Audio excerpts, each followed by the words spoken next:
ছিল there are 4 cows and 4 goats are in the field. If two of the animals are selected at random, what is the probability that both will be cows? অর্থাৎ বলা হচ্ছে একটা মাঠের মধ্যে 4টা গরু এবং 4টা ছাগল ছিল এবং এখান থেকে আমরা যদি দৈবক্রমে দুইটা অ্যানিমেল যদি আমরা সিলেক্ট করি তাহলে সেটা গরু হওয়ার সম্ভাবনা কত? তো এখানে যেটা বলা আছে সেটা হচ্ছে কাউ আছে হচ্ছে 4টা, গোট আছে হচ্ছে 4টা। তাহলে আমাদের গরু হতে হবে, অর্থাৎ 2টা গরু আসতে হবে। 4টা থেকে 2টা গরু আসতে হবে, এটা হচ্ছে আমাদের অনুকূলের রেজাল্ট।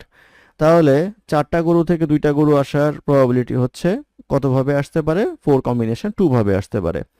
আর আমাদের টোটাল যে অ্যানিম্যাল এটা হচ্ছে 8টা। 8টা থেকে কয়টা আসতে হবে? 2টা আসতে হবে। তাহলে 8 কম্বিনেশন 2।